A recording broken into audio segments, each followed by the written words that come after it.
जय माँ काली मित्रों, आपका मेरे चैनल माँ काली महाकाल शक्ति उपासना में स्वागत है।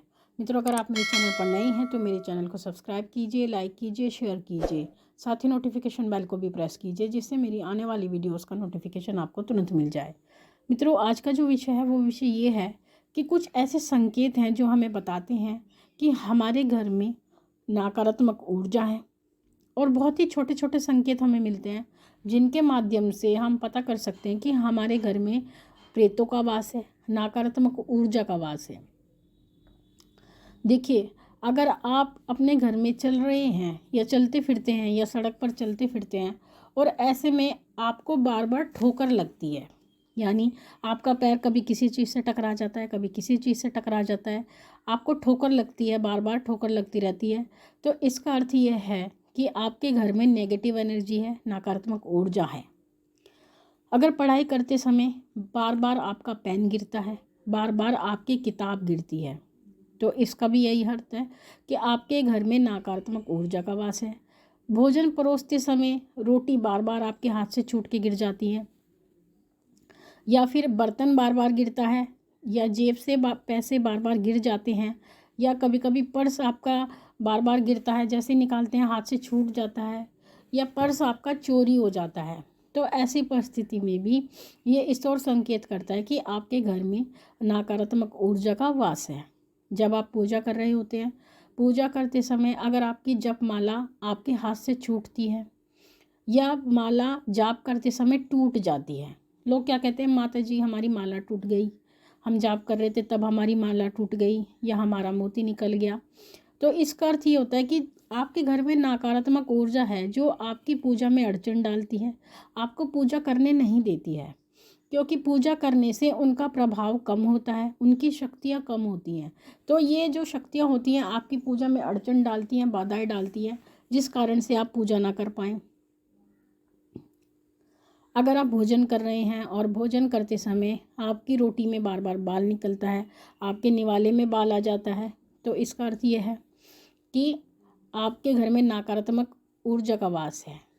अगर आपके हाथ से पानी का गिलास बार बार छूटता है, या आपके हाथ से दूध बिखर जाता है, दूध छूट जाता है, या चाय एकदम से गिर जाती है, ये स्थिति अगर आपके साथ बार बार होती है, ये नहीं कि आपके पास साथ एक ही बार हुआ तो तभी आपने सोच लिया कि हमारे घर में नकारात्मक ऊर्जा है, लेकिन अगर बार बार ये परिस्थिति आपके साथ होती रहती है, तो जो चीज़ भूमि पर गिरती है, यानी आपके हाथ से अगर रोटी गिरती है, दूध गिरता है, चाय गिरती है या पानी गिरता है, तो ये जो नकारात्मक शक्तियाँ क्या होती है, जब आपके हाथ से वो चीज़ गिरती है तो उसको ग्रहण कर लेती हैं। तो इसी कारण से ये चीज़ें आपके हाथ से बार बार छूटती रहती हैं।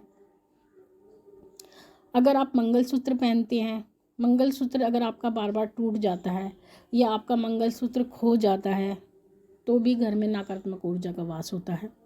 धार्मिक कार्य करते समय अगर आपके घर में लड़ाई होती है, यानी जब आप शुभ कार्य कर रहे होते हैं उस समय पर ऐसा होता है कि आपके घर में अचानक से लड़ाई होने लगती है, और जब भी आपके घर में कोई धार्मिक कार्य होता है, जब भी आपके घर में क्लेश हो जाता है, तो इसका कारण ये है कि आपके घर में प्रेतों का वास है, क्योंकि वो आपके घर में कोई भी धार्मिक कार्य नहीं चाहते हैं।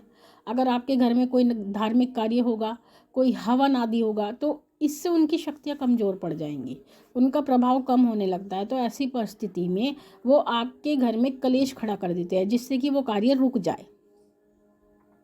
अगर आप घर से अच्छे कार्य के निकलते हैं और आपको छींक आती है, तो ये एक तरह का अपशगुन होता है, यानी अपशगुन, छींकना एक अपशगुन होता है, यानी जिस कार्य के लिए आप जा रहे हैं वो कार्य आपका सिद्ध नहीं होगा, ये भी एक कारण होता है। तो मित्रों, अगर आपको ये सभी संकेत दिखाई देते हैं अपने घर में, तो आपको समझ जाना चाहिए कि आपके घर में नेगेटिव एनर्जी है। और जब नेगेटिव एनर्जी हमारे घर में होती है तो हमारे घर में बहुत सारी परेशानियां खड़ी होती हैं, जिस कारण से हमें कोई भी लाभ नहीं मिलता है। अगर हम कोई बिज़नेस करते हैं तो उसमें हमें कोई लाभ नहीं मिलता है, हमारे घर का जो भी कोई कार्य होता है वो कार्य कभी सिद्ध नहीं होता है। तो यही कारण होता है कि आप इसका जितना जल्दी इलाज करा लेंगे, आपके घर में उतनी ही शांति होगी, आपके घर में संपन्नता होगी, और आपके घर में कोई भी रोग नहीं रहेगा। तो नेगेटिव एनर्जी यानी नकारात्मक ऊर्जाएं हमारे घर को बर्बाद कर देती हैं। यानी अगर आपके अंदर कोई टैलेंट है तो आप उसका लाभ कभी उठा नहीं पाएंगे। आपको ऐसा लगेगा जैसे हम सब कुछ सामर्थ्य रखते हुए भी कुछ नहीं कर पा रहे हैं। तो यही चीज़ें होती हैं जो आपके घर को बर्बाद करती हैं। तो आप इनका इलाज कराएं तो जल्द ही आपको आराम दिखाई देगा। तो ये थी जानकारी आप सभी व्यक्ति के लिए। माँ भगवती से यही प्रार्थना करते हैं कि वो आपके भंडारे भरती रहे, आपकी सभी मनोकामनाओं को पूर्ण करती रहे। आपसे फिर मिलते हैं अपनी अगली वीडियो में। तब तक के लिए जय महाकाली, जय महाकाल।